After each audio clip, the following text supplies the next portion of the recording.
Hey my families, welcome back to our channel. இன்னைக்கு நம்ம என் கால்வாலை episode 14 தான் பார்க்க போறோம். இதுக்கு முன்னாடி இருக்கிற எபிசோட்லாம் நீங்க இன்னும் பார்க்கலாட்டி பிளேலிஸ்ட்ல இருக்கு, மறக்காம செக் பண்ணி பாருங்க. இப்போ வாங்க எபிசோட் 14 போயிடலாம்.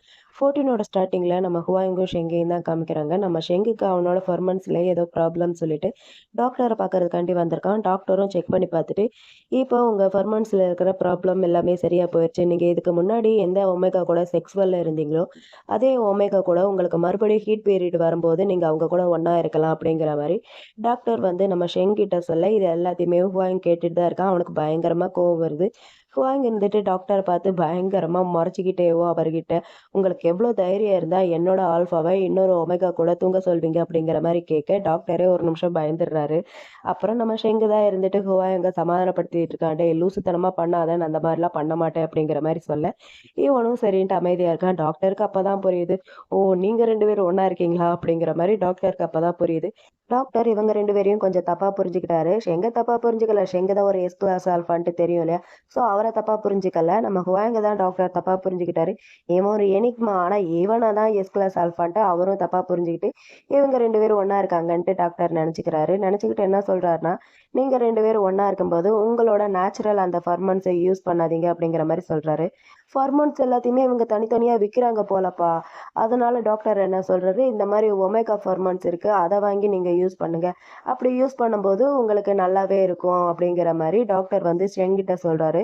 அதுக்கு ஹுவாங் இருந்துட்டு, அதுக்கெல்லாம் எந்த ஒரு அவசியமே இல்லை, ஷெங்குக்கு நானே போதும் அப்படிங்கிற மாதிரி சொல்ல நம்ம ஷெங்குக்கு தான் ஒரு மாதிரி இருக்கு. அப்புறம் டாக்டர் கிட்ட எல்லாம் பேசி முடிச்சுட்டு 2 பேர் வெளியே வராங்க. ஹுவாயும் நம்ம ஷெங் கையை பிடிச்சிட்டு, ஷெங் டாக்டர் சொன்னதை கேட்டீங்களா அப்படிங்கிற மாதிரி கேட்க இவனும் இருந்துட்டோ நல்லா தாராளமா கேட்டேன்னு, அவர் என்ன ஒரு ஒமேகா கூட செக்ஷுவலா இருக்க சொன்னாரு அப்படிங்கிற மாதிரி சொல்ல இவனுக்கு கடுப்பாயிட்டு, எப்போ இப்போதான் அப்படிங்கிற மாதிரி இவனும் சொல்ல அவன் இருந்துட்டு, மிஸ்டர் ஷெங் நீங்க என்ன தவிர மத்த யாரு கூடயும் செக்ஷுவலா இருந்ததே இல்லை. அப்படி இல்லாட்டி உங்களோட ஃபர்மன்ஸால வேற யாராவது உங்களை கம்ஃபர்ட் பண்ணாங்களா என்ன அப்படிங்கிற மாதிரி கேட்க அதுக்கு ஷெங் இருந்துட்டு, டேய் வாயை மூடிட்டு வாடா அப்படிங்கிற மாதிரி போயிடுறான். இவனும் அவன் பின்னாடியே போறான். அப்புறம் நம்ம ஷெங் அவனோட பெட்ல உட்காந்து கியூட்டா ஒர்க் பண்ணிட்டு இருக்க, ஹுவாயும் அவனோட வேலையை பண்ணலான்ட்டு வரான் சிறப்பா.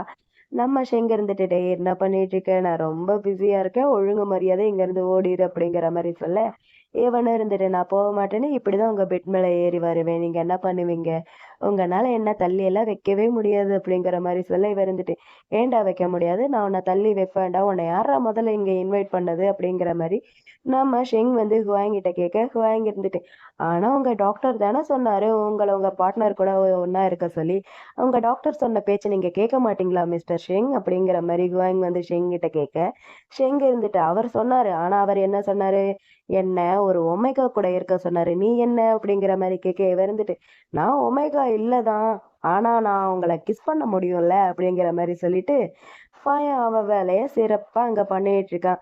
2 பேரும் பெட்ஷீட்குள்ள கபடி விளையாண்டுட்டு இருக்காங்க. இன்னொரு பக்கம் நம்ம ஷெங்கோட தம்பியை தான் காமிக்கிறாங்க. அந்த பொறுக்கி பையல அவன் இருந்துட்டு நல்லா சரக்கு அடிச்சுட்டு வீட்டுல மல்லாக்கா படுத்துட்டு இருக்கான். இவன் இப்படி படுத்துட்டு இருக்க, இவன் கடன் வாங்கினவங்க கிட்ட இருந்து கால் வருது. இவன் யாருகிட்டயோ ஒரு 30 மில்லியன் வந்து பணம் வாங்கியிருப்பான் போல. அவன் வாங்கின பணத்தை எப்படா கொடுப்ப அப்படிங்கிற மாதிரி கேட்டு கால் பண்ணி மிரட்டிட்டு இருக்கான். இவனும் இருந்துட்டு, டேய் உங்களுக்கு பணம் எல்லாத்தையுமே நான் கொடுத்துட்டு தானே இருக்கேன், கொடுக்காமலையா போயிடுறேன் அப்படிங்கிற மாதிரி சொல்ல அவனும் இருந்துட்டு, சரி ஓகே இன்னும் 3 நாள்ல பணம் வந்தாகணும், அதுக்கப்புறம் நான் உன்னை வார்னிங் பண்ணல மாட்டலன்ட்டு எதுவும் எங்க மேல சொல்லக்கூடாது, உனக்கு புரிஞ்சதான்னு சொல்லிட்டு அவங்களும் காலை கட் பண்ணிடுறாங்க. இவன் இருந்துட்டு, ஏன்டா எல்லாரும் என்னை போட்டு சாவடிக்கிறீங்க அப்படிங்கிற மாதிரி புலம்பிட்டு இருக்கான். இந்த பக்கம் நம்ம 2 பசங்களையும் காமிச்சா அவங்க கபடியெல்லாம் ஆடி முடிச்சுட்டு அவங்க பிரேக்ஃபாஸ்ட் சாப்பிட்றதுக்காண்டி வந்திருக்காங்க. வழக்கம் போல தான் நம்ம ஹுவாங் தானே எப்பயும் ஷெங்குக்கு சமைச்சு கொடுப்பான், இப்பயும் அவன் தான் அவனுக்கு சமைச்சு கொடுத்துட்டு இருக்கான். இதெல்லாமே பார்த்த நம்ம ஷெங் இருந்துட்டு ஹுவாங்க அப்படியே புகழ்ந்து தள்ளிட்டு இருக்கான். அதுக்கு அவனும் இருந்துட்டு, ரொம்பலாம் என்ன புகழாதீங்க, நான் அப்படியெல்லாம் ஓவரெல்லாம் குக் பண்ண மாட்டேன், உண்மையை சொல்ல போனா உங்களுக்கு காலையில பிரேக்ஃபாஸ்ட் பண்ணி கொடுக்கறதுக்காண்டியவும் நான் 3 மாசம் ஒருத்தவங்கிட்ட ட்ரைனிங் எடுத்துக்கிட்டேன் அப்படிங்கிற மாதிரி நம்ம ஹுவாங் வந்து ஷெங்கிட்ட சொல்ல ஷெங்கும் இதெல்லாமே கேட்டுட்டு, என்ன ஒரு டெடிகேஷன் அப்படிங்கிற மாதிரி சொல்றான். அதுக்கு இவனும் இருந்துட்டு, ஆமா அப்பனா என்னோட ரிவார்டு அப்படிங்கிற மாதிரி கேட்க இவனும் ஒரு மாதிரி பார்க்க அப்புறம் அடுத்த சீனே வேற மாதிரி தான் போயிட்டு இருக்கு. இந்த ஹுவாங் பையன் நம்ம ஷெங் கிட்ட பேசியேவும் நம்ம ஷெங் அப்படியே கவுத்துறான்ப்பா அவன் வலையில. இந்த பக்கம் அந்த தம்பிக்காரனை காமிச்சா அவன் வந்து செங்கோட ஆஃபீஸ்க்கு வந்திருக்கான் செங்க பார்க்கறதுக்காண்டி. ஏன்னா இவனை தான் மிரட்டி வச்சிருக்காங்களே இன்னும் 3 நாளைக்குள்ள 30 மில்லியன் பணம் கொடுத்தாகணுன்ட்டு. ஸோ அவன்கிட்ட பணம் கேட்கறதுக்காண்டி தான் இவன் வந்திருக்கான். இவனுக்கு கொஞ்சம் கூட வெக்கமா இல்ல போல. அவனையே கொல்றதுக்கு பிளான் பண்றான். அப்புறம் ஏதாவது வேணும்னா அவன்கிட்டயே வந்து நிக்கிறான். இவன்லாம் மனுஷ ஜென்மமா என்னான்ட்டு கூட எனக்கு தெரியல. இவன மனுஷ ஜென்மத்துல சேர்க்கலாமான்ட்டு கூட எனக்கு தெரியல. இவன் வேற ஆஃபீஸ்ல இருக்கிறவங்க, "நீங்க அப்பாயின்ட்மென்ட் வாங்கியிருக்கீங்களா?" அப்படிங்கிற மாரி கேட்க, இவன் ஓவரா பேச ஆரம்பிக்கிறான். என்னோட ஆஃபீஸ்க்கு வர்றதுக்கு நான் யார்கிட்ட அப்பாயின்ட்மென்ட் வாங்கணும் அப்படிங்கிற மாரி கேட்டுட்டு யாரையோ பார்க்க, அவங்களும் இருந்துட்டு, "நீங்க யார பார்க்குறீங்க?" அப்படிங்கிற மாரி கேட்க, இவன் இருந்துட்டு, "இந்த மாரி நான் ஷெங்கோட தம்பி" அப்படிங்கிற மாரி சொல்ல, அவங்களும் இருந்துட்டு, "ஓ! அப்படியா? அப்போ ஒரு நிமிஷம் வெயிட் பண்ணுங்கன்னு" சொல்லிட்டு, நம்ம ஷெங்கோட செக்ரட்டரிக்கு கால் பண்ணா, அவன் இருந்துட்டு இவன வெயிட் பண்ண சொல்லியிருப்பான் போல. அவங்களும் இருந்துட்டு சரி ஓகேன்னு சொல்லிட்டு, இவன வந்து வெயிட் பண்ண வைக்கிறாங்க. அப்புறம் இந்த பக்கம் நம்ம ஹுவாங்க காமிச்சா, ஹுவாங் வந்து நம்ம ஷென்காண்டி வெயிட் பண்ணிட்டு இருக்கான் அவனோட ஆஃபீஸ்ல. அப்ப கரெக்ட்டா அந்த இடத்துக்கு நம்ம ஷென்னோட செக்ரட்டரி வரான். அவ வந்து ஹுவாங் கிட்ட, இந்த மாரி பாஸ் 2 மணி நேரத்துக்கு முன்னாடி லான்ச் ரூமுக்கு வந்து போனாரு. அங்க போனதுக்கப்புறம் கால் பண்ணாலும் ஆன்சர் பண்ண மாட்டேங்கிறாரு. ரூம் டோரையும் ஓப்பன் பண்ண மாட்டேங்கிறாரு அப்படிங்கிற மாரி சொல்ல, இவனும் கேட்டுட்டு சரி வாங்க என்ன ஏதுன்ட்டு போய் பார்க்கலாம்னு சொல்லிட்டு 2 பேருமே இங்கருந்து போறாங்க ஷெங்க பார்க்கறதுக்காண்டி. அங்க ரூம் டோர் முன்னாடி போய் நின்னுட்டு நம்ம ஹுவாங் இருந்துட்டு செக்ரட்டரி கிட்ட இந்த ரூம் டோர் வந்து ஃபர்மன்ஸ் எதுவுமேவும் வெளிய வர முடியாத அளவுக்கு தானே நீங்க பார்த்து பண்ணியிருக்கீங்க அப்படிங்கிற மாரி கேட்க, இவனும் இருந்துட்டு ஆமா அப்படிதான் பண்ணியிருக்கோம். ஏன்னா இவர் ஒரு எஸ் கிளாஸ் ஆல்பா. இவரோட ஃபர்மன்ஸ் யாரையும் பாதிச்சிடக் கூடாதுன்ட்டு நாங்க வந்து ரொம்ப பார்த்து பார்த்து பண்ணியிருக்கோம். இப்பதான் 1 வீக் ஆயிருச்சு அப்படிங்கிற மாரி சொல்ல, இவனும் கேட்டுட்டு அந்த ரூம் டோர வந்து நாக் பண்றான். "ஷெங் நீங்க உள்ள இருக்கீங்களா? கதவ திறங்க" அப்படிங்கிற மாரி சொல்ல, இவன் பேச்சு சவுண்ட் வந்து உள்ள படுத்திருக்கிற நம்மளோட ஷெங்குக்கு வந்து கேட்குது. அவன் வந்து அவனுக்கு ஹீட் பீரியட் வந்து ஸ்டார்ட் ஆயிருச்சு போல. அதனால அவன் ஒரு மாதிரி பண்ணிட்டு இருக்கான். அந்த நிலைமையிலயும் நம்ம ஹுவாங்கோட சவுண்ட் கேட்க, இவனும் மெல்ல மெல்ல எந்திரிச்சு போய் ரூம் டோர ஓப்பன் பண்ணி விட, ஃபர்ஸ்ட் நம்ம செக்ரட்டரி தான் உள்ள போக பார்க்குறான். ஆனா ஃபர்மன்ஸ் அதிகமா வரதுனால அவனால உள்ளவே போக முடியல. நம்ம ஹுவாயிங் இருந்துட்டு செக்ரட்டரிட்ட, "இங்க பாரு அவர் யாரையும் பார்க்க மாட்டாரு. நீ போய் உன்னோட வேலைய பாரு" அப்படின்னு சொல்லிட்டு இவன் உள்ள போறான். இந்த பக்கம் தம்பிக்காரன காமிச்சா, அவன் ஆஃபீஸ் ரூம்ல தானே வெயிட் பண்ணிட்டு இருக்கான். ரொம்ப நேரமா வெயிட் பண்ணிட்டு இருக்கான் போல. அவனுக்கு கடுப்பே ஆகுது. அப்ப அந்த இடத்துக்கு நம்ம செங்கோட செக்ரட்டரி வர, இவன் இருந்துட்டு, "என்ன நீ மட்டும் வந்திருக்க? எங்க என்னோட அண்ணா? என்ன வச்சு காமெடி கீமெடி ஏதாவது பண்ணிட்டு இருக்கீங்களாடா?" அப்படிங்கிற மாரி தம்பி வந்து கோவத்துல செக்ரட்டரிட்ட கேட்க, செக்ரட்டரி இருந்துட்டு, "இந்த மாரி அவர் வந்து மீட்டிங்ல இருக்காரு. அவர் மீட்டிங் முடிஞ்சதுக்கு அப்புறம் தான் நான் எதா இருந்தாலும் அவர்கிட்ட சொல்ல முடியும். அவர் மீட்டிங் முடிஞ்சதுக்கு அப்புறம் நீங்க வந்திருக்கிற விஷயத்த நான் அவர்கிட்ட சொல்றேன். அவர் ஃப்ரீயா இருக்கும்போது உங்கள வந்து பார்ப்பாரு." அப்படிங்கிற மாரி செக்ரட்டரி வந்து தம்பிகிட்ட சொல்ல, தம்பிக்கு பயங்கர காண்டாது. அப்புறம் ஷெங்க அவனோட வேலை எல்லாமே முடிச்சுட்டு, அவனோட தம்பிகிட்ட பேசுறதுக்காண்டி வந்திருக்கான். தம்பி இவன் வந்தோன்னேவும் அவன் கால்ல விழுகாத குறையா அவன்கிட்ட பிச்சை கேட்டுட்டு இருக்கான். "டேய் அண்ணா ஒரே ஒரு தாட்டி ஹெல்ப் பண்றா. இது லாஸ்ட் டைம்டா. இதுக்கப்புறம் நான் இந்த மாரி பண்ணவே மாட்டேன். ப்ளீஸ்டா அண்ணா" அப்படிங்கிற மாரி பிச்சை கேட்டுட்டு இருக்க. ஷெங்கும் இருந்துட்டு, "டேய் நீ இந்த மாரி அந்த லைப்ரரி விஷயத்துல பணம் எல்லாத்தையுமே ஆட்டைய போட்டயா?" அப்படிங்கிற மாரி கேட்க, இவன் இருந்துட்டு, "ச்சே ச்சே நான்லாம் அந்த மாரி பண்ணவே இல்லடா அண்ணா. நான் ஒரு அயோக்கிய பையன் தான். இருந்தாலும் இந்த மாரி சேரிட்டி பணத்தெல்லாம் கையெல்லாம் வைக்க மாட்டேன்" அப்படிங்கிற மாரி சொல்லிட்டு, என்னோட எல்லா விஷயத்தையுமேவும் என்னோட செக்ரட்டரி தான் பார்த்துட்டு இருந்தான். அந்த பையன் தான் ஏதோ இந்த மாரி தில்லவாரித்தனம்லாம் பண்ணியிருக்கான். இப்பதான் அவன் கொஞ்சம் மாசத்துக்கு முன்னாடியே வேலைய விட்டுட்டு போனான். ஆனா நீ ஒண்ணும் கவலைப்படாதடா நான் அவன வாட்ச் பண்ணிட்டே தான் இருக்கேன் அப்படிங்கிற மாரி தம்பி வந்து ஷெங்கிட்ட சொல்ல, ஷெங்குக்கு பயங்கரமா காண்டாகுது. "டேய் பண்ற தில்லுவாரித்தனம் எல்லாத்தையுமே நீ பண்ணிட்டு, இப்ப செக்ரட்டரி மேல பழிய போட்டுட்டு இருக்கியா? உனக்கே அசிங்கமா தெரியல? போடா போய் உங்க அம்மாட்ட கேளு. நீ எவ்வளோ பெரிய முட்டாள்தனம் பண்ணியிருக்கேன்ட்டு. இங்க பாரு ஒழுங்கா நீ போலீஸ் கிட்ட சரண்டர் ஆயிரு" அப்படிங்கிற மாரி அண்ணா வந்து தம்பிகிட்ட சொல்ல, தம்பி இப்ப கால்லயே விழுந்துட்டு கதற ஆரம்பிக்கிறான். "டேய் டேய் அண்ணா ஒரே ஒரு தாட்டி ஹெல்ப் பண்றேண்ணா. இப்ப நீ அப்பாவுக்கு பண்ணிட்டு இருக்கல்ல, அதே மாரி எனக்கும் ஹெல்ப் பண்றேண்ணா. இதுக்கப்புறம் நான் இந்த மாரி எந்த ஒரு வேலையும் பண்ணவே மாட்டேன். நான் உனக்கு ப்ராமிஸ் பண்ணி குடுக்குறேன். இதுக்கப்புறம் கிளப்புக்கு போகவே மாட்டேன். இதுக்கப்புறம் கப்ளிங் பண்ணவே மாட்டேன். அப்படி பண்ணேன்னா நான் எங்க அம்மாவோட கார்லயே விழுந்து செத்து போயிடுறேன்" அப்படிங்கிற மாரி இவன் கொஞ்சம் ஓவரா பில்டப் பண்ணி பேசிட்டு இருக்க. அவனும் இருந்துட்டு கண்டுக்காத மாரி உட்கார, இவன் இருந்துட்டு, "டேய் அண்ணா ப்ளீஸ்டா அண்ணா ஒரே ஒரு தாட்டி ஹெல்ப் பண்றா. நான் உன்கிட்ட கெஞ்சி கேட்கிறேன்டா. உன் கால்ல விழுந்து கேட்கிறேன். ஒரே ஒரு தாட்டி ஹெல்ப் பண்றேண்ணா. எனக்கு தெரியும் நீ என் மேல கோவமா இருக்கேன்ட்டு. ஆனா உன்னோட அந்த மனசு இருக்கே, அது ரொம்ப இளகுன மனசுடா அண்ணா. ப்ளீஸ்டா நான் ஒரே ஒரு தாட்டி ஹெல்ப் பண்றேன்" அப்படிங்கிற மாரி நாய விட கேவலமா கெஞ்சிக்கிட்டு இருக்கான் இந்த பையன். இவனும் கடுப்பாயிட்டு, "சரி இதுதான் உனக்கு லாஸ்ட். இதுக்கப்புறம் நீ என்கிட்ட எந்த ஒரு ஹெல்ப்பும் கேட்டு வரக்கூடாது" அப்படிங்கிற மாரி சொல்லிட்டு, "எவ்வளோ அமௌண்ட்ட நீ லாஸ் பண்ண?" அப்படிங்கிற மாரி கேட்க, அவனும் வெட்கமே இல்லாம இந்த மாரி 37 மில்லியன் அப்படிங்கிற மாரி சொல்ல, இவனும் அவனுக்கு வந்து செக் எழுதி கொடுக்க, ரொம்ப ஹேப்பியா வாங்கிக்கிறான். கொஞ்சம் கூட வெட்கமே இல்லாம வாங்கிக்கிறான். வாங்கிக்க இவனும் இருந்துட்டு, "இங்க பார்றா, இதுக்கப்புறம் இதே மாரி" அப்படிங்கிற மாரி சொல்ல வர, அவன் இருந்துட்டு, "அண்ணா இதுக்கப்புறம் இதே மாரி வேலைய நான் எப்பயும் பண்ண மாட்டேன். நான் தான் உங்களுக்கு ப்ராமிஸ் பண்ணி குடுத்துருக்கேன்ல" அப்படின்னு சொல்லிட்டு, அந்த செக் புக்க வாங்கிட்டு அங்கருந்து கெளம்பி போயிட்டுருக்கான். இவன்லாம் எந்த ஜென்மமோ! நம்ம ஷெங்குக்கு பயங்கர டென்ஷனா இருக்கு. ஷெங் இருந்துட்டு அவனோட செக்ரட்டரிட்ட, "எங்க ஹுவாயூங்?" அப்படிங்கிற மாரி கேட்க, செக்ரட்டரியும் இருந்துட்டு, "அவர் இங்க தான் இருக்காரு. கூப்பிடவா?" அப்படிங்கிற மாரி கேட்க, அதுக்கு நம்ம ஷெங் இருந்துட்டு, "இந்த மாரி நீ வந்து வீட்டுக்கு போ. என்ன வந்து ஹுவாயூங் வீட்ல கொண்டு போய் ட்ராப் பண்ணிருவான்" அப்படிங்கிற மாரி சொல்ல, இவனும் சரி ஓகே அப்படிங்கிற மாரி சொல்லிர்றான். சொல்லிட்டு அவனும் அங்கருந்து போக, இவனும் ஹுவாயூங் அப்படிங்கிற மாரி கூப்பிட, அவனும் பக்கத்துல இருந்து வரான். இவ்ளோ நேரம் இங்க நடந்த எல்லாத்தையுமேவும் இவனும் பார்த்துக்கிட்டும், கேட்டுட்டும் இருந்திருக்கான்.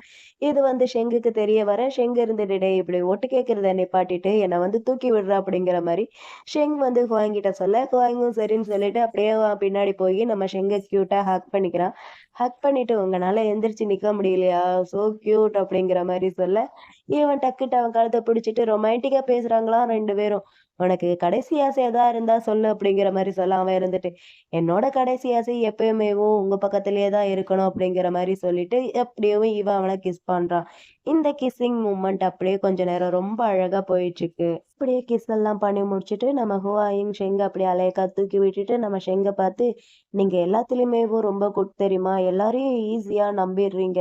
இதுக்கப்புறம் உங்கள நான் ரொம்ப க்ளோஸா வாட்ச் பண்ண போறேன். உங்கள யாராவது ஏமாத்துனா, என்னோட மனசே அப்படியே உடைஞ்சு போயிரும் தெரியுமா?" அப்படிங்கிற மாரி ஹுவாயூன் வந்து ஷெங் கிட்ட சொல்ல, ஷெங்கும் இருந்துட்டு, "டேய் லூசுத்தனமா பேசுறத நிறுத்திட்டு, வா நம்ம வீட்டுக்கு போலாம். எனக்கு ரொம்ப டயர்டா இருக்கு" அப்படிங்கிற மாரி சொல்ல, இவனும் சரி ஓகே வாங்க போலான்னு சொல்லிட்டு, நம்ம ஹுவாயூன் ஷெங்க அங்கருந்து அழகா கை தாங்கலா கூட்டிட்டு போறான். வீட்டுக்கு வந்ததுக்கப்புறம் ஹுவாயூங் நம்ம ஷெங்காண்டி குக்கீஸ் இதெல்லாமே ரெடி பண்ணிட்டுருக்கு. அந்த இடத்துக்கு ஷெங் வரான் தண்ணி குடிக்கிறதுக்காண்டி. ஷெங் வந்து நம்ம ஹுவாயூங் கிட்ட, "இந்த மாரி இந்த வாரம் வீக்கெண்ட் வந்து உனக்கு லீவ் தானே, லீவா இருந்துச்சுன்னா நீ ஏன் ரெஸ்ட் எடுக்கக்கூடாது?" அப்படிங்கிற மாரி கேட்க, இவன் இருந்துட்டு, "பரவாயில்ல எனக்கு டயர்டாலாம் இல்ல" அப்படிங்கிற மாரி சொல்ல, இவனும் கேட்டுட்டு சிரிக்கிறான். அப்ப நம்ம ஷெங்குக்கு அவனோட தம்பிகிட்ட இருந்து கால் வருது. இவனும் அட்டெண்ட் பண்ணி, "என்ன விஷயம்டா?" அப்படிங்கிற மாரி கேட்க, அவனும் இருந்துட்டு, "நாளைக்கு நீ ஃப்ரீயாடா அண்ணா?" அப்படிங்கிற மாரி கேட்க, இவன் இருந்துட்டு, "எதுக்குடா கேட்குற? என்ன விஷயம்?" அப்படிங்கிற மாரி கேட்க, அவன் இருந்துட்டு, "இல்ல நீ எனக்கு ஹெல்ப் பண்ணல. அதுக்காண்டி உனக்கு நாளைக்கு டின்னர் ப்ரிப்பேர் பண்ணலான்னு நெனைக்கிறேன். நீ வந்துரு" அப்படிங்கிற மாரி சொல்ல, இவன் இருந்துட்டு, "அதெல்லாம் ஒண்ணும் தேவையில்ல" அப்படிங்கிற மாரி சொல்ல, அவன் இருந்துட்டு, "இல்லடா அண்ணா நீ எனக்கு ஹெல்ப் பண்ணியிருக்கல்ல, அதுக்காண்டி நான் இத பண்றேன். ப்ளீஸ் வாடா" அப்படிங்கிற மாரி சொல்ல, இவனும் இருந்துட்டு, "சரி ஓகே வரேன். நீ அட்ரஸ சென்ட் பண்ணு" அப்படிங்கிற மாரி சொல்ல, அவனும் சரின்ட்டு சொல்றான். அதுக்குள்ள இவன் கால கட் பண்ணிடுறான். நம்ம ஹுவாயூங் இருந்துட்டு ஷெங்கிட்ட, "யாரு?" அப்படிங்கிற மாரி கேட்க, இவனும் இருந்துட்டு, "எல்லாம் என் தம்பி தான். நாளைக்கு மதியம் நம்மள சாப்பிடுறதுக்காண்டி இன்வைட் பண்ணியிருக்கான்" அப்படிங்கிற மாரி சொல்ல, இவனுக்கு ஒரு மாரி இருக்கு. இவன் ஒரு மாரி திங்க் பண்றான். அப்ப மறுபடியும் நம்ம ஷெங்குக்கு ஃபோன் வருது. அவனும் அட்டெண்ட் பண்ணி பேச, அந்த பக்கம் இருந்துட்டு என்ன சொன்னாங்கன்னு தெரியல. இவனும் இருந்துட்டு, "ஓகே எனக்கு புரிஞ்சுது. நான் ஏதோ சீக்கிரமா வரேன்" அப்படிங்கிற மாரி சொல்லிட்டு கால கட் பண்ணிடுறான். கட் பண்ண உடனேவும் ஹுவாயூங் இருந்துட்டு, "என்ன நடக்குது?" அப்படிங்கிற மாரி கேட்க, இவனும் இருந்துட்டு, "இந்த மாரி அப்பா எந்திரிச்சுட்டாரு. நீ போய் சீக்கிரமா ட்ரெஸ் எல்லாமே சேஞ்ச் பண்ணிட்டு வா. நம்ம 2 பேரும் ஹாஸ்பிட்டல் போலாம்" அப்படிங்கிற மாரி சொல்ல, இவனும் இருந்துட்டு சரி ஓகே அப்படிங்கிற மாரி சொல்லிடுறான். அப்புறம் 2 பேரும் அப்பாவ பார்க்கறதுக்காண்டி வந்துட்டாங்க. அப்பாவ பார்க்கறதுக்காண்டி வந்த நம்ம ஷெங் அப்பாகிட்ட எதுவும் பேசாம ஒரு மாரி தயங்கிட்டே உட்காந்துருக்கான். இத பார்த்த ஹுவாயிங் இருந்துட்டு அப்பாகிட்ட அவன வந்து இன்ட்ரோடியூஸ் பண்ணிக்கிறான். "என்னோட பேர் வந்து ஹுவாயிங். உங்கள பார்த்ததுல எனக்கு ரொம்பவே சந்தோஷம்" அப்படிங்கிற மாரி ஹுவாயிங் வந்து அப்பாகிட்ட சொல்ல, அப்பா இருந்துட்டு "ஹுவாயிங்கா?" அப்படிங்கிற மாரி திங்க் பண்ணிட்டு நம்ம ஷெங் கிட்ட, "ஏன்டா மவனே நான் எந்திரிக்கிறதுக்கு எவ்வளோ நாள்டா ஆச்சு. இப்ப நான் எந்திரிச்சுட்டேன். உடனேவும் இவன வந்து என்ன பார்க்கறதுக்காண்டி கூட்டிட்டு வந்திருக்கனா? நீங்க 2 பேரும் ரொம்ப க்ளோஸாடா?" அப்படிங்கிற மாரி கேட்க, நம்ம ஹுவாயிங் இருந்துட்டு, "அங்கிள் நானும் ஷெங்கும் டேட் பண்றோம்" அப்படிங்கிற மாரி சொல்ல, அப்பாவுக்கு ஷாக்கிங்கா இருக்கு. "என்னடா சொல்ற? நீயும் அவனும் டேட் பண்றீங்களா? எத்தன வருஷமாடா டேட் பண்றீங்க? ரொம்ப நாளா டேட் பண்றீங்களா?" அப்படிங்கிற மாரி கேட்க, அதுக்கு இவ இருந்துட்டு, "நாங்க ரொம்ப நாளாலாம் டேட் பண்ணல. இப்ப தான் டேட் பண்ண ஆரம்பிச்சிருக்கோம்" அப்படிங்கிற மாரி சொல்ல, அப்பாவுக்கு ஷாக்கிங்கா இருக்கு. "ஏன்டா இப்ப தான் டேட் பண்ண ஆரம்பிச்சிருக்க, அதுக்குள்ள என்ன பார்க்க கூட்டிட்டு வந்திருக்கியா? சரி ஓகே. உன்னோட அப்பா பேர் என்ன?" அப்படிங்கிற மாரி அப்பா வந்து நம்ம ஹுவாயிங் கிட்ட கேட்க, ஹுவாயிங் இருந்துட்டு, "இந்த மாரி நான் பி கண்ட்ரிய சேர்ந்தவன். இப்ப தான் 1 வருஷத்துக்கு முன்னாடி இங்க வந்து செட்டில் ஆயிருக்கேன். எனக்கு அப்பாலாம் கிடையாது. அப்பா இறந்துட்டாரு" அப்படிங்கிற மாரி சொல்ல, அதுக்கு அப்பாவும் இருந்துட்டு, "சரி ஓகே. அப்போ உன்னோட அம்மா?" அப்படிங்கிற மாரி கேட்க, "அம்மாவும் இறந்துட்டாரு" அப்படிங்கிற மாரி சொல்றாங்க. அதுக்கு அப்பா இருந்துட்டு, "அப்பன்னா உன்னோட ஃபேமிலில வேற யாருமே இல்லையா?" அப்படிங்கிற மாரி அப்பா திருவி திருவி நம்ம ஹுவாயிங் கிட்ட கேள்வி கேட்டுட்டு இருக்க, நம்ம ஷெங் இருந்துட்டு, "அப்பா நீங்க இப்ப தானே கண் முழிச்சீங்க. அதுக்குள்ளேயும் அவன்கிட்ட கேள்வி இதெல்லாமே கேட்கணுமா? உங்களுக்கு டயர்டா இல்லையாப்பா?" அப்படிங்கிற மாரி ஷெங் வந்து அப்பா கிட்ட கேட்க, அதுக்கு அப்பா இருந்துட்டு, "இதுக்கு இல்லடா மவனே, இவன் வேற பார்க்கறதுக்கு ரொம்ப அழகா இருக்கானா, ரொம்ப யங்கா வேற இருக்கான். பார்க்கறதுக்கு அப்படியே ரொம்ப செக்ஸியா, கவர்ச்சியா இருக்கான் அப்படிங்கிற மாரி அப்பா வந்து நம்ம ஷெங்கிட்ட சொல்ல, அதுக்கு ஹுவாங் இருந்துட்டு, "அங்கிள் நீங்க என்ன புகழ்றீங்கன்னு நெனைக்கிறேன்" அப்படிங்கிற மாரி சொல்ல, நம்ம ஷெங்குக்கு சிரிப்பு வந்துருது. அவனும் சிரிச்சுட்டு இருக்க, அப்பா இருந்துட்டு நம்ம ஹுவாங் கிட்ட பேச ஆரம்பிக்கிறாரு. அவர் என்ன பேசுறாருலாம் தெரியல. இவனும் சரி, சரின்ட்டு தலைய மட்டும் ஆட்டிட்டு இருக்கான். அப்புறம் பேசியெல்லாம் முடிச்சதுக்கப்புறம் ஹுவாங் இருந்துட்டு அங்கிள் கிட்ட, "சரி ஓகே அங்கிள். நீங்க இப்ப தான் எந்திரிச்சிருக்கீங்க. நீங்க ரொம்ப டயர்டா இருப்பீங்க. ஸோ நீங்க ரெஸ்ட் எடுங்க. நாங்க இங்கருந்து கிளம்புறோம்." அப்படிங்கிற மாரி ஹுவாங் வந்து அங்கிள் கிட்ட சொல்ல, அங்கிள் இருந்துட்டு, "இல்ல நான் டயர்டாலாம் இல்ல. நான் நல்லா தான் இருக்கேன். நீ கொஞ்ச நேரம் வெளிய இரு. நான் கொஞ்சம் என் பையன்கிட்ட பேசணும்." அப்படிங்கிற மாரி அங்கிள் வந்து ஹுவாங் கிட்ட சொல்ல, அதுக்கு நம்ம ஷெங் இருந்துட்டு, "ஏன் அவன் இங்க தான் இருப்பான். அவனுக்கு மறைச்சு எதுவும் பேசுறதுக்கெல்லாம் இல்ல." அப்படிங்கிற மாரி ஷெங் வந்து அப்பா கிட்ட சொல்ல, அதுக்கு ஹுவாங் இருந்துட்டு, "பரவால்ல. நீங்க 2 பேரும் பேசுங்க. ரொம்ப நாளைக்கு அப்புறம் மீட் பண்ணியிருக்கீங்க. பேசுங்க. நான் கொஞ்சம் வெளிய இருக்கேன்." அப்படிங்கிற மாரி ஹுவாங் வந்து நம்ம ஷெங் கிட்ட சொல்லிட்டு அவன் அங்கருந்து போயிடுறான். வெளிய போனதுக்கப்புறம் நம்ம ஹுவாயிங்க்கு ஒருத்தன்கிட்ட இருந்து கால் வருது. அவன் ஃப்ரெண்டா யாருன்ட்டு தெரியல. அவன்கிட்ட இருந்து கால் வருது. அவனும் பார்க்கறதுக்கு அழகா தான் இருக்கான். அவன் இருந்துட்டு நம்ம ஹுவாயிங்க்கு கால் பண்றான். ஹுவாயிங்க்கு கால் பண்ணி, "டேய் நீ எங்கடா இருக்க? இந்த மாரி ஷெங்கோட ஷிட்டில் தானே இருக்க?" அப்படிங்கிற மாரி கேட்க, இவனும் இருந்துட்டு, "ஆமா நான் அங்க தான் இருக்கேன்." அப்படிங்கிற மாரி சொல்ல, அதுக்கு இவன் இருந்துட்டு, "சரி ஓகே. அப்பனா எப்ப நம்ம 2 பேரும் மீட் பண்ணலாம்?" அப்படிங்கிற மாரி கேட்க, அதுக்கு ஹுவாயிங் இருந்துட்டு, "என்ன நீயும் இங்க தான் இருக்கியா?" அப்படிங்கிற மாரி கேட்க, இவனும் இருந்துட்டு, "ஆமாண்டா நானும் இங்க தான் இருக்கேன். என்னோட பார்ட்னர் இங்க தான் இருக்காரு. குழந்தையும் இங்க தான் இருக்காங்க." அப்படிங்கிற மாரி சொல்றான் இவன். இவன் ஒரு ஒமேகா, இவனோட பார்ட்னர் வந்து ஒரு ஆல்ஃபா. இவங்க 2 பேத்துக்கு நடுவுல எப்ப பார்த்தாலும் சண்டை வந்துகிட்டே இருக்கும் போல. இப்ப கொஞ்ச நாளுக்கு அப்புறம் இவங்களோட ஆனிவர்சரி வர்றதுனால என்ன கிஃப்ட் வாங்கி குடுக்கறதுன்னு தெரியாம, அந்த பையன் நம்ம ஹுவாங் கிட்ட ஐடியா கேட்கறதுக்காண்டி கால் பண்ணியிருக்கான். அவன் இருந்துட்டு, "நீ வேணா உன்னோட ஹார்ட்டையே குடுத்துரு. அப்படி இல்லாட்டி உன்னோட பார்ட்னருக்கு நீ வந்து லாயல் ஆயிரு." அப்படிங்கிற மாரி சொல்ல, அவன் இருந்துட்டு, "டேய் நீ ரொம்ப சேஞ்ச் ஆயிட்டடா." அப்படிங்கிற மாரி சொல்றான். அதுக்கு இவன் இருந்துட்டு, "இங்க பார்றா உனக்கு என்ன கிஃப்ட் குடுக்குறதுன்னு தெரியாட்டி, நீ வேணா ஏன் உன்னோட பார்ட்னருக்கு இன்னொரு குழந்தையவே கிஃப்ட்டா குடுக்கக்கூடாது?" அப்படிங்கிற மாரி ஹுவாயிங் வந்து அவன்கிட்ட சொல்ல, அவன் இருந்துட்டு, "டேய் இன்னொரு கிஃப்ட்ட குழந்தையா குடுத்தா என்னோட பார்ட்னர் வந்து ஹேப்பியா இருப்பாங்களா? அத விட உன்னோட பார்ட்னர் உனக்கு ஒரு குழந்தைய கிஃப்ட்டா குடுத்தா நீ ஹேப்பியா இருப்பியா?" அப்படிங்கிற மாரி கேட்க, இவன் இருந்துட்டு, ஹேப்பியா இருப்பேனே." அப்படிங்கிற மாரி சொல்ல, அவன் இருந்துட்டு, "எவ்வளோ ஹேப்பியாடா?" அப்படிங்கிற மாரி கேட்க, இவன் இருந்துட்டு, "என்னோட ஆன்டி ஷெங்க கன்வின்ஸ் பண்ணி என்னோட குழந்தைய எனக்கு கிஃப்ட்டா குடுக்க சொன்னாங்கன்ட்டு வையேன். என்னோட ஃபாதரோட அந்த கல்லறை இருக்குல்ல, அந்த கல்லறைய நானே வந்து வருஷம் வருஷம் கிளீன் பண்ணுவேன் பார்த்துக்க." அப்படிங்கிற மாரி சொல்ல, இவன் இருந்துட்டு, "டேய் நீ கொஞ்சம் ரொம்ப ஓவரா தான்டா போயிட்டுருக்க." அப்படிங்கிற மாரி சொல்லி பேசிட்டு இருக்கான். அப்புறம் இவன் இருந்துட்டு, "சரி ஓகேடா எப்படா மீட் பண்ணலாம்? எனக்கு உன்னோட ஐடியாஸ் ரொம்ப முக்கியம்டா. கிஃப்ட்டுங்கிறது ரொம்ப பெருசுடா. எனக்கு சுத்தமா ஐடியாஸே கிடையாது. உன்ன மீட் பண்ணியே ஆகணும்." அப்படிங்கிற மாரி அவன் வந்து நம்ம நம்ம ஹுவாங் கிட்ட சொல்ல, ஹுவாங் இருந்துட்டு, "எனக்கு அதுக்கெல்லாம் நேரமே கிடையாது." அப்படிங்கிற மாரி சொல்ல, அவன் இருந்துட்டு, "டேய் ஜஸ்ட் 1/2 மணி நேரம் தானே." அப்படிங்கிற மாரி சொல்ல, இவன் இருந்துட்டு, "அதுக்கெல்லாம் வாய்ப்பே இல்ல ராஜா." அப்படின்னு சொல்லிட்டு ஃபோன கட் பண்ணிடுறான். இதோட நான் வந்து எபிசோட் 14ல ஃபர்ஸ்ட் பார்ட்ட இங்க கம்ப்ளீட் பண்றேன். ஏன்னா, என்னோட மொபைல்ல சுத்தமா சார்ஜ் இல்ல. இன்ன விட்டா ஸ்விட்ச் ஆஃப் ஆயிரும். ஏன்னா, காலையில இருந்து எங்க ஊர்ல பவர் ஆஃப். சுத்தமா சார்ஜ் இல்ல. இருக்கிற கொஞ்சம் சார்ஜர வச்சு தான் எபிசோட் 14 எப்படியாவது கம்ப்ளீட் பண்ணிரலாம்னு நெனச்சேன். ஆனா, அதுக்கு வாய்ப்பே இல்லாம போயிருச்சு. ஜஸ்ட் 7% மட்டும் தான் இருக்கு. விட்டனா ஸ்விட்ச் ஆஃப் ஆயிரும். ஸோ, அதனால நான் பார்ட் 1 பண்றேன். இந்த வீடியோ உங்களுக்கு பிடிச்சிருந்தா, இந்த வீடியோக்கு ஒரே ஒரு லைக் பண்ணிக்கோங்க. இதே மாரி நெறைய பிஎல் சீரிஸ் பார்க்க நம்ம சேனல சப்ஸ்கிரைப் பண்ணி, உங்களோட சப்போர்ட்டையும் குடுங்க. Bye my families. பாய்.